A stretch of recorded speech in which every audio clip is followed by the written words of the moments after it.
Nang gabing iyon, ay isinama ni Jesus ang kanyang mga disipulo sa halamanan ng Getsemani at humiwalay siya sa kanila upang makapanalangin mag-isa. Sinasabi ng Biblia, at palibhasa ay nasa matinding paghihirap, ay nanalangin siya ng lalong maalab.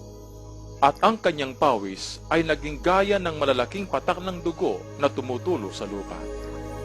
Si Jesus, na hindi nagkasala, ni hindi nasumpungan ng panlilinlang sa kanyang bibig, ay malapit nang humango sa kanyang sarili na mga kasalanan ng buong sanlibutan. Nanalangin si Jesus na nagsasabing, O aking Ama, kung maaari, ay hayaan ang sarong ito na lumampas sa akin. Gayunman hindi ayon sa aking ibig, kundi gaya ng iyong ibig. Masdan, ang oras ay malapit na, at ang anak ng tao ay pinagkakanulo sa mga kamay ng mga makasalanan. At kaagad, samantalang siya ay nagsasalita pa, ay dumating si Judas na isa sa 12, at kasama niya ang isang lubang karamihan na may mga tabak at mga panghataw na mula sa mga punong saserdote at sa mga eskriba at sa mga matatanda. Binigyan sila ng isang tanda ni Judas na nagsasabing, Sino man ang aking hahalikan, yun nga siya. Dakpin ninyo siya. Sinabi ni Jesus sa kanya, Judas, ipinagkakanulo mo ba ang anak ng tao sa isang halik? nang magkagayon, ay lumapit sila at dinakip si Jesus at dinala siya. At masdan, isa sa kanila na kasama ni Jesus ang nagunat ng kanyang kamay at hinugot ang kanyang tabak at tinaga ang isang lingkod ng mataas na saserdote at tinigpas ang tenga niya. Ngunit hinipo ni Jesus ang kanyang tenga at pinagaling siya. At pinagsabihan siyang, Isauling muli ang iyong tabak sa kanyang lalagyan, sapagkat lahat sila na gumagamit ng tabak ay mapapahamak sa tabak. Ipinaalala ni Jesus sa kanila na maaari siyang manalangin sa kanyang amang nasa langit at bibigyan niya siya ng higit pa sa 12 lehiyon ng mga anghel upang iligtas siya. Iyon ay mahigit sa 72,000 mga anghel. Ngunit hindi pinahintulutan ni Jesus na ipagtanggol siya ng mga anghel dahil kailangan niyang mapako sa krus upang matupad ang mga kasulatan. At siya ay dinakip. Natuwa si Satanas. Walang laban ang kanyang pinakadakilang kaaway at dumating na ang sandali ng paghihiganti ng Diablo. At silang dumakip kay Jesus ay nagdala sa kanya kay Caiphas na mataas na saserdote, kung saan ang mga eskriba at ang mga matatanda ay nagpupulong. Ngayon, ang mga punong saserdote at mga matatanda at ang buong konseho ay naganap ng bulang saksi laban kay Jesus upang maipapatay siya. Tinanong nila kay Jesus ang tanong na ito, Ikaw ba ang Kristo, ang anak ng mapalad? Sinabi ni Jesus. Ako nga. Nang magkagayon, ay pinunit ng mataas na saserdote ang kanyang damit na nagsasabing, Siya ay nagsalita ng kalapastanganan. Ano pa ang pangangailangan natin sa mga saksi? Masdan, narinig ninyo ngayon ang kanyang kalapastanganan. Ano sa palagay ninyo? Sumagot sila at nagsabing, siya ay nararapat sa kamatayan. Nang magkagayon, ay dinuraan nila ang kanyang mukha at pinagsuntok siya at pinagsampal siya ng mga iba sa mga palad ng kanilang mga kamay. At nang siya ay kanilang iginapos, ay isinama nila siya at inihatid siya kay Poncio Pilato na gobernador. At nang siya ay pinaratangan ng mga punong saserdote at mga matatanda, ay hindi siya sumagot ng anuman.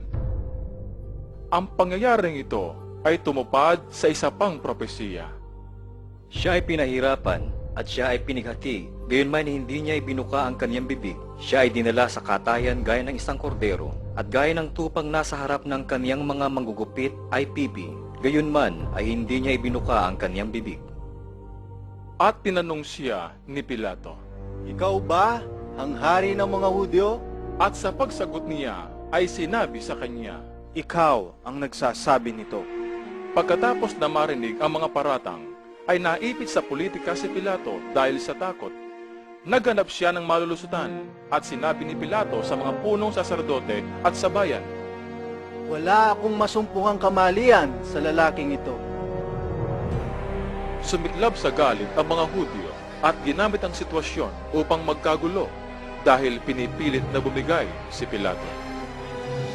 Noon ay tanging araw ng kapistahang panghudyo at alam ni Pilato na kaugalian na magpalaya ng isang bilanggo sa panahong iyon. Ibig palayain ni Pilato si Jesus. At iniharap ng mga kawal sa bayan ang isang mamamatay taong nagangalang Barabas. Mamimili sila sa pagitan niya at ng Panginoong Jesus. Piniling ni Pilato sa bayan na piliin kung sino ang dapat mapalaya, si Kristo o si Barabas. Sa kanyang pagkataka, silang lahat ay nagkaisang sumigaw, hindi ang lalaking ito, kundi si Barabas, si Barabas. Tinanong ni Pilato kung ano ang dapat gawin sa lalaking tinatawag na hari ng mga Hudyo. Sumigaw ang bayan, ipako siya sa krus. Si Pilato ay walang anumang nasumpungang ginawa ni Jesus na marapat sa kamatayan. Inakala niya na kung ipahagupit niya si Jesus, ay masisiyahan na ang bayan at mapalalaya niya siya. Kaya kinuha ng mga kawal si Jesus upang hagupitin. Ang Panginoong Jesus ang may lubos na kontrol sa sitwasyon. Ang bawat takbang ng pagkapako sa krus ay binalak sa langit ng Diyos Ama, Diyos Anak, at Diyos Espiritong Banal bago pa man hinubog ang lupa. Itinali nila ang mga kamay ng tagapagligtas sa isang barakilang nasa itaas at tinagupit siya. Bilang pagtupad sa propesiya, ipinaubayan niya ang kanyang likod sa mga mananakit.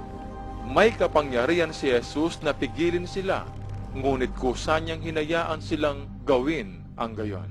Ang panghampas na katab ay kadalasang may mga pirasong bakal, mga bulitas na tingga, at mga matatalim na butong nakakapit. Hindi lamang ang likod ang hinahagupit, kundi pati na rin ang mga pigi at mga paa.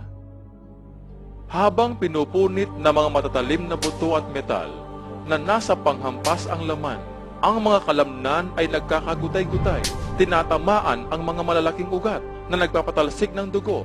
Marami sa mga biktima ay namamatay na sa pagkakahagupit pa lamang. Ngunit siya ay nasugatan dahil sa ating mga pagsuway. Siya ay nabugbog dahil sa ating mga pagsalangsang. Ang pagpapalo ng ating kapayapaan ay nasa Kanya. At sa Kanyang mga latay ay ipinagaling tayo.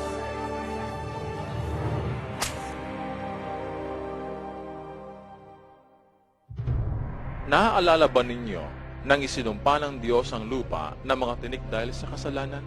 Ang mga kawal ay gumawa ng isang korona ng mga makabandag na tinik.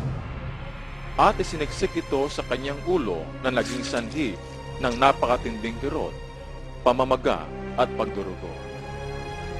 Si Jesus ay magiging handog sa kasalanan para sa atin. Ang korona ng mga tinik ay sumasagisag sa kalagiman ng kasalanan.